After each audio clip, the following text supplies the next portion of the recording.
கோவை குண்டுவெடிப்பு முக்கிய குற்றவாளி டெய்லர் ராஜாவிற்கு ஜூலை 24ஆம் தேதி வரை நீதிமன்ற காவலானது விதிக்கப்பட்டிருக்கிறது. இது குறித்த அண்மைச் செய்தியை தற்போது பார்த்து வருகிறோம். கூடுதல் விவரங்களை செய்தியாளர் ஞானசேகரன் வழங்கிட கேட்கலாம். ஞானசேகரன், வணக்கம். டெய்லர் ராஜாவிற்கு ஜூலை 24ஆம் தேதி வரை நீதிமன்ற காவலானது விதிக்கப்பட்டிருக்கிறது. இது குறித்தான முழு விவரங்கள் ஞானசேகரன்.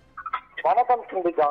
கோவை குண்டுவெடிப்பு வழக்கில் முக்கிய குற்றவாளியாக இருந்த டெய்லர் ராஜா கர்நாடகா மாநிலம் விஜயபூர் மாவட்டத்தில் வைத்து பதுங்கி இருந்தவரை தீவிரவாத தடுப்பு பிரிவு காவல்துறையினர் கைது செய்தனர்.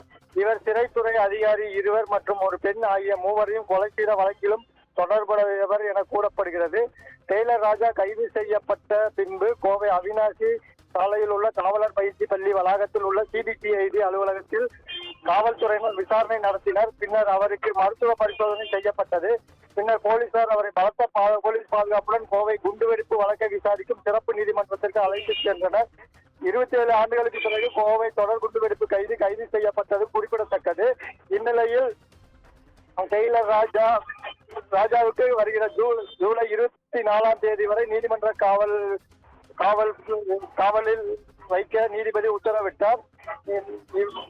இந்நிலையில் 1998ஆம் ஆண்டு கோவை குண்டுவெடிப்பு 1996இல் ஜெயிலர் பூபாலன் கொலை வழக்கில் தொடர்புடையவர் ஜெயிலர் ராஜா 29 ஆண்டுகள் தலைமறைவாக வந்த நிலையில் டெய்லர் ராஜா கைது செய்யப்பட்டு தற்பொழுது சிறையில் அடைக்கப்பட்டுள்ளது குறிப்பிடத்தக்கது. சிந்திகா,